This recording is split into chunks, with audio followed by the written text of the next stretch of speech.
Hey, Bulldog fans! Welcome to Inside the Huddle, the podcast that brings you the heart and soul of Rolla Bulldog High School sports.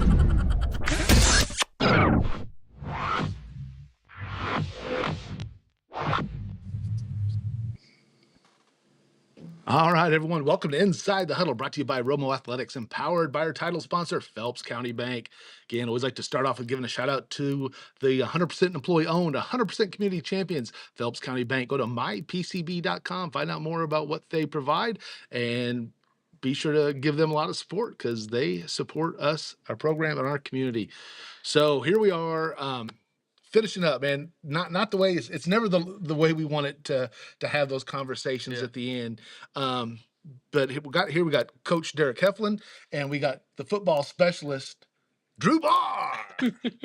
Sorry, I'm not going to give you the head coaching responsibilities like we did last time, but man, you guys doing all right? I like the hat. Yeah, It's upside down. Yeah. It's upside down. So, Coach, thanks for being here. No problem, man. I know it's that we always talk about that.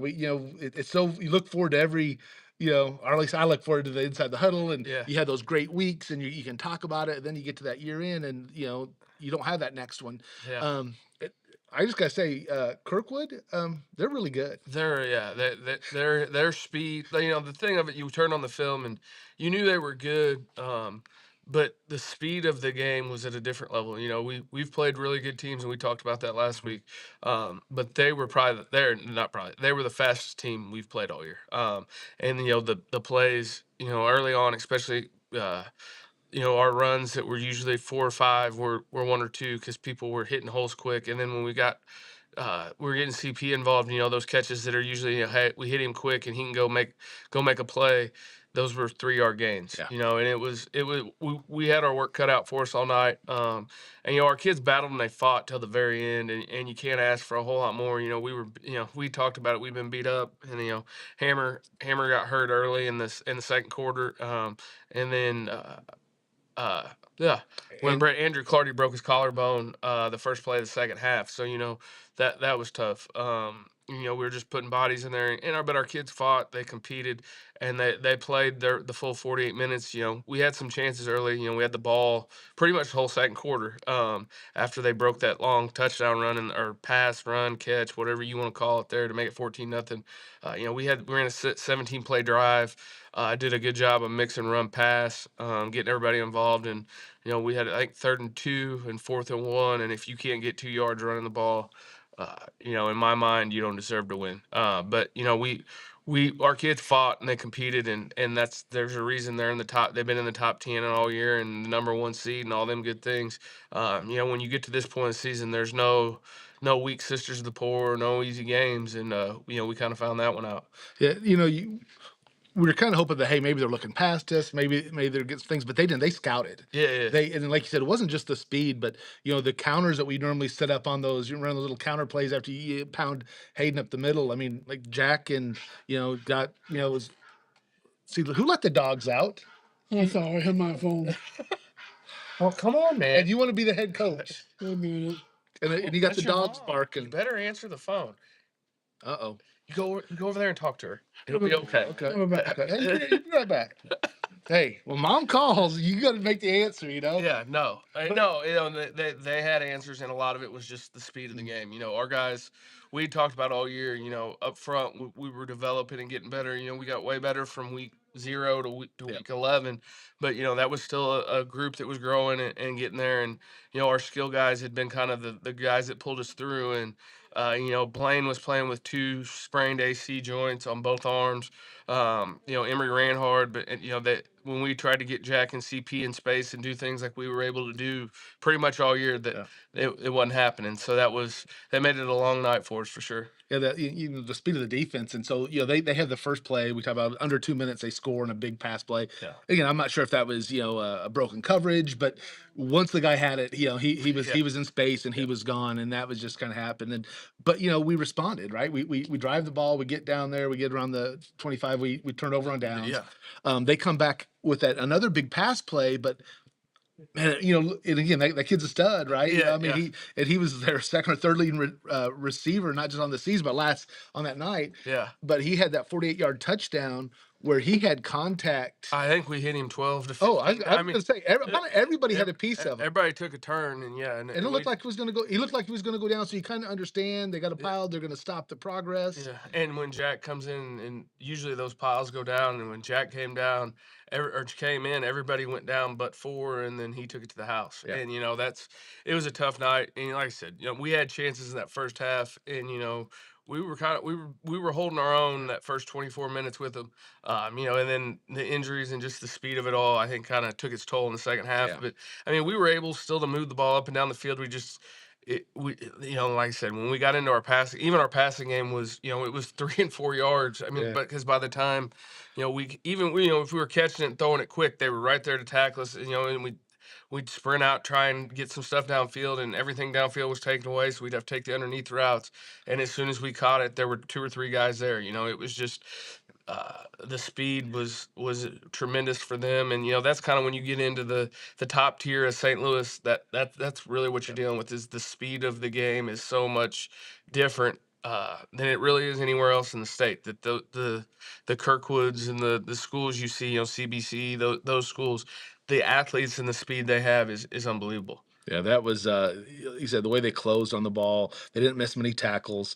Blaine threw up 37 passes. 30, yeah, yeah, Yeah, yeah. 20 for 37. Yeah. Have you ever had a Uh, quarterback throw that many times? Probably. I mean, there were a couple years there at Washington early on where we had to throw it a lot before we kind of settled in to where we found a niche. But yeah, no, we threw it a lot, and that was I don't think, but they even believed me when I was like, no, guys, we threw it 40 times, and Yeah. when they were asking me about stats on Monday, and I was like, no, they were kind of in shock that we threw the ball so much more than we ran it. But I mean, that was just kind of the way the game Yeah. dictated what we had to do. And you talk about, you went to shotgun a lot more often. And even that, there wasn't the time to No, go. I mean, no, Blaine was running for his life trying to make those throws. And I think only had the one interception. yeah, And then we had, we intercepted them. We forced a fumble fumble, yeah, as well. So the score doesn't really reflect it, but like you said, it kind of piled up towards the end yeah. and it got tired and again at that point it's Yeah. and yeah, when you're not having that success to really get it there, it's a tough way to go, and they didn't stop. I mean, No, no, and then they kept it rolling, and that sometimes you just take your hat off and say, hey, they're a better team, and that's it's tough because we got a couple young coaches that this was their first year that have did a great job for us. And Friday night after the game, they're like, this really sucks. I said, yeah, no, this is the worst day of my year every yeah, year outside of if something tragic really happens. But there's one, unless you're one of seven teams in the state, they're going to win a state championship, and even at then, it's got to come to an end. And you spend so much time with the seniors every year, but to get all those hugs and all those goodbyes and all the thank yous and I love yous and things that you genuinely mean because you spend so much time and you see these kids grow from being 14-year-olds to 18-year-old men. And this was a great group, and it's just tough to see it end kind of the way it did. and you look at Hayden Emery again, senior running back, led him in rushing with 54 yards on 22 attempts. I mean, Yeah. it was tough. They had nice penetration up front. They had the speed on the outside. Colton Petersmith again, 12 for 84 on receptions. Again for 12, but that if he has 12 receptions in the game, you're expecting You double usually look that at or it, more, yeah, yeah. yeah. You're thinking when I get the stats, if he had 12 catches, you're thinking 200 yards probably, and that like I said, it was a credit to them. Yeah.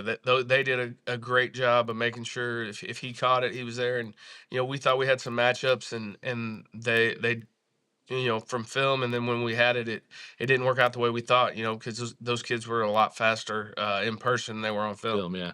And you saw that in the special teams. We had the ball would kick to us, and the returns weren't happening either. It Yeah, was no. it closed fast. It was yeah, it was hey, they're impressive. That's about all I can say on No, that one. yes. Um well, let's take a look at the big dog of the week. Again, it's kind of tough when when you do get shut out. But again, Yeah. Kirk was a great team, so we like to bring up the Price Chopper big dog of the week. And thanks to Brian Clark over there. Make sure you head over there, get yourself that breakfast. I saw a little thing from the football players for S&T doing a little day in the life, and hey, they made sure they went over to and got breakfast at Price Chopper and did a big Hey, zoom in on the it's breakfast yeah, burrito. it Man. is. But it's the best spot to get breakfast in town. Yeah. That's when you agree. Yeah, Yeah, yeah, yeah, yeah, Yeah. yeah. and for the money for sure. So this week's big dog of the week is Jack Morozowitz, the Jack Attack. Yeah, this was, like you said, it's tough when you lose the way we lost, but it's one of those things where it pretty much every week, but for Sean, because he only played like 7 plays, it could have been Jack every week. He was probably our best player all year on both sides of the ball, and 10 tackles, 2 TFLs. The speed of the game wasn't too much for him. I mean, he was all over the place, and then gets another interception to finish the year out. It's we're not gonna be able to replace him. But we'll have kids that step in and do a good job. And that's what I told him after it was over. I said, I've been doing this for 20 years, and I've had 3 or 4 all-state safeties in that time, and he's the best of any of them, and it's not even close. He is what he can do is unreal, and somebody's gonna get a steal next year because he's getting a lot of D2 looks. But whoever ends up getting him is going to get a special kid that probably at a Division II level can get on the field pretty quick. Yeah. Yeah, it's been a lot of fun to watch. We talked about you don't have to see the number or listen to the announcer when you see a play happen. Yeah. You know who it is, Yeah. right? You know when he just kind of explodes on those attacks where he comes in so fast, so you can see it and you see the pile just kind of move all of a sudden, just Yeah. like something was fired, or you hear it. No, yeah, I was Yeah, gonna say yeah, there's been there more than once this year. It sounded like a shotgun went off and number 2 was walking off a pile and there were people laying there. I mean, you just watched the Washington game, the fourth quarter of the Washington game. He took out, and nothing is dirty, nothing is illegal. I mean, football has changed a lot since even just since when I played, 20 years ago. But he comes downhill, and with his shoulders, he can run through you and finish you, and it's unreal. The way he does it, and there's some times where there's just some hits, and it's unreal how quick he can get to full speed. And there were a lot of teams where by the end of the game, as they got to the next level, they were trying. You could see that they were trying to figure out where 2 was because they didn't want to get hit again. yeah, they're looking to go down. Oh, and trip that blade of grass. Well, when coming up, one of the things you try and teach the young kids when they first come into football is as defender, you're not aiming at them, you're aiming through them. Yeah, You've got to have the momentum to go through them. yeah, And Jack's kind of perfected that. And I'm just telling you, from an early age, that's how he played. yeah. That's how he played when he was 9 years old, first started out on Raleigh youth football. He always aimed through them, and because you don't want that momentum to stop, you want it to kind of take it through there and finish your tackles. So, and then CP's the other one.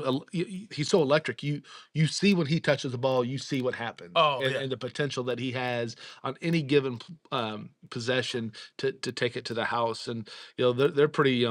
CP might be I used to try and go through, and I've only been in Rolla since the '90s, but I think about the players that I've watched and all the Yeah. players and the level of athletes and athletically, he on the boys' side, He's I up don't there know, for sure. yeah, Yeah, no, there's been guys that probably are, whatever you can argue athletic, whatever, but his ability, his ball skills and his speed set him apart. And there's not been, the '90s when we were rolling, we didn't really, it was power eye, it was 236, 245. We'd throw it a little bit, and and then as football has transitioned and you get into the spread, I don't think there's probably been a kid that played receiver and since then has been as good as he is. He's a top 5 athlete, and then it was a big day for him to get to sign yesterday yeah. and get to go to Nebraska. And we'll miss him for sure too. I mean, there's no doubt about it. Like that you knew if we could just get him the ball and get him in a little bit of space, there's no telling what he could do. And that was kind of the goal every week was he's got to be 10 to 20 touches every week, and then get him involved in a kicking game. The amount of time we spent, every week was a different way to block up punt return so that we could figure out a way that if he got the ball, it was an opportunity. And at the end, I think he didn't get very many punt return chances. I think he had 3 punt returns and 6 kick returns that turned into 5 touchdowns or something. I mean, it's unreal what he was able to do. As we get all the stats kind of finished up, and I'll get with Dave Roberts to look at it, and it would be hard for me to say anybody doesn't have the all-time career record for kick returns because it's unreal what he was able to do back there in the last 3, 4 years. Yeah, and especially if you go like on the per touch, Yeah. because again, there were so many punts that were shanked on purpose to kind of go Yeah. out there, and the squib kicks that were Oh yeah. gone on. So yeah, that's really what we're gonna look at it. But you had a good senior class. So it's kind of tough. You got Easton and CP both had started all 4 years. They both had starts Yeah. as freshmen. Jack lettered as a freshman. I think maybe Cam did. I'm not sure. Plank might have.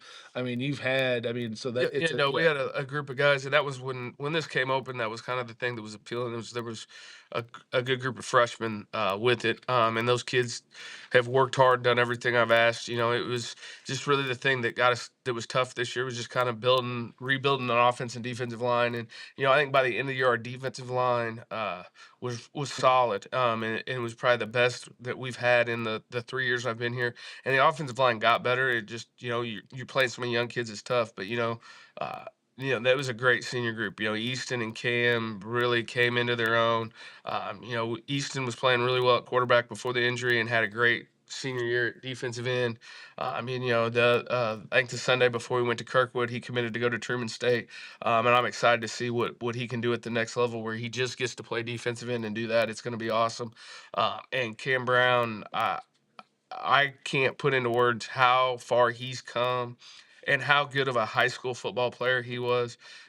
And we've talked about it every week, just solely because he showed up every day and did everything you asked him to do. And that those things don't take talent. It just takes a work ethic and kind of the kids say being blue collar, but that's just what it is to be a good athlete Yeah. and to understand what it takes to go take your game to the next level was just show up and work hard and be coachable. And you lose Hammer back there, who's started really off and on for 3 years. It's another kid that just shows up every day and works hard, and he's a great kid. Chance Wilkins, it'd be tough to replace. He had a good year. He improved a lot at corner. Another kid that's just a great kid. And then we lose Peyton Fuller on the offensive line, and Peyton probably came the furthest of any of those kids from the end of his junior year to his senior year. There were times last year where him and Coach Schuchard just have a lot of heart-to-heart conversations, and then this year they didn't have to have those, and he was our best offensive lineman. All year, and I'm probably forgetting some kid. Plank came back out as a senior after getting injured as a junior, and then unfortunately the season ended again early with an injury, and that's tough. But it's just one of those things. Those guys, it'll be tough to replace them all. But that's part of the life of being a high school football team is there's not a transfer portal. We don't get to go down the road and see who has what. We just got to build from what we have, and I think we got a solid group coming back to build off for sure. Yeah, you got Blaine Spabo, that quarterback.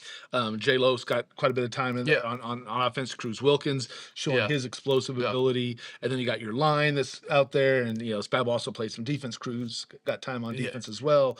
Clardy, Podrick Kell, Yeah, no, Cam Cameron Moore. Yeah, Moore. no. I think next year defensively, you bring back a core group of your front six, and you look at it. We tried to play our odd front stuff and do that, and as the year went on, it just became much more obvious that our kids felt more comfortable and played better in our even front. And I think that we have the horses coming back to be able to do that, and you anchor it with those two guys inside, with Cam Moore, who was our second leading tackler, and from week 4 on was besides Jack was probably our best defensive player. And Podrick Kell, man, from where he was as a sophomore from week 0 to week 11, man, he's gonna. I mean, it's exciting to see what those two dudes can do together next year. Yeah, And you bring back an offensive line, and hopefully, I think Terrell, we're gonna get him get his other knee fixed this offseason. Like I said, I said it before, you couldn't ask for a better kid than Terrell. And with Cruz and Jay and Blaine, with an offensive, we're turning a whole offensive line. I think there's some pieces to do some things and be successful. It'll probably have to look a lot different because you lose your 3 top leading receivers, and that's tough to replace. You lose your leading rusher too, but you got guys coming back. Cruz showed a lot of promise at running back and played most of the season on defense, but was a special kid there. Podrick had a really good ninth grade year, and that was the cool thing too was Podrick and Cruz every Monday would, hey coach, can we just go play a half in the JV game? And the first year I was here, we couldn't field the JV team because the kids kind of looked at you like three heads. You're like, hey, you got to play JV. And now we have a culture and a group of kids that they just want to play as much football as Yeah. possible. And, that's awesome. And our guys, I know, will get in the weight room and do some really good things. So I'm excited about kind of what we've got coming back and the future ahead. And looking forward to it. Before we kind of wind down, let's give a quick shout out to our sponsors again, Phelps County Bank, mypcb.com. Go find out more about them. Um, Ken Richardson's Knives does a great job with just so artistic with what they do with the honey knives and just collectors knives, and they'll do the pins and everything like that. Juan Skills Academy, Kobe Wands, two-time All-State Bulldog, love him.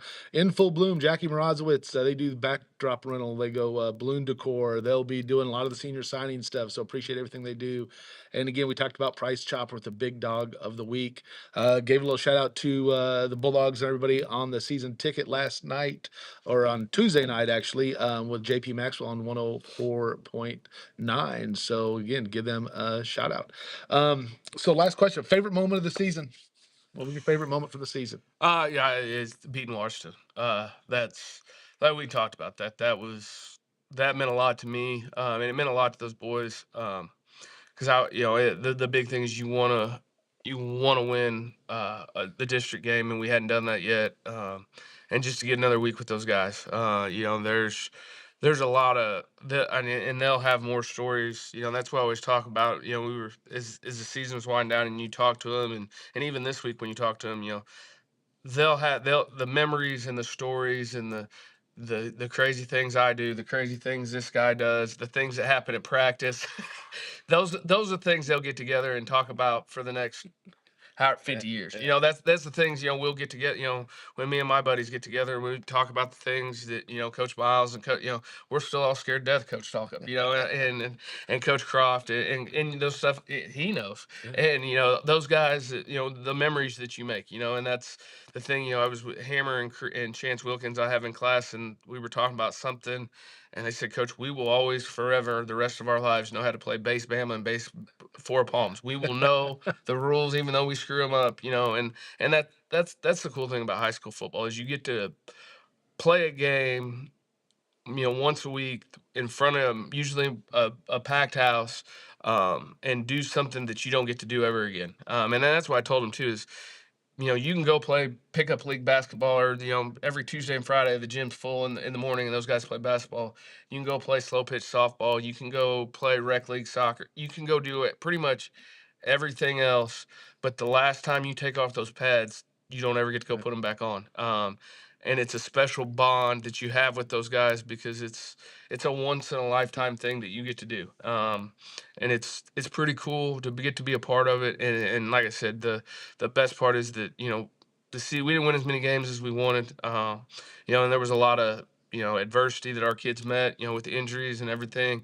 And then they kept working, they kept digging, they kept showing up every day, and they fought to the very end. And those are the things that I think those guys will take moving forward, and they'll have a great career and great lives and be great humans. Because it's tough. We like I said, you lose all those guys on offense and defense. That you spent so much time with in the weight room, and you spent so much time with. You lose your starting quarterback for the last 3 years. I think Hayden Emery's been our leading rusher for the last 3 years. Jack's been, if not the leading tackler, number 2 in tackles. CP, all those guys. It's going to be tough to replace them, but it's even more the relationships and the bond you have and the crazy things you never know exactly what you're going to see. But that's what makes this job cool, and it makes you keep coming back every day, even though you end up with all these gray hairs and stress and little pay for long nights and all that stuff. But just seeing those kids grow from being little kids to grown men to get to go out in the world, it's exciting. And then you see them come back, and that they tell you they miss it, and you can tell, and those things. It's pretty cool. It is, man. Well, Coach. Thanks a lot. Appreciate everything. For a great season. Mama's calling again. We'll work on putting that in silent for next season. Wow, the football specialist is wanting to know his dogs are tired.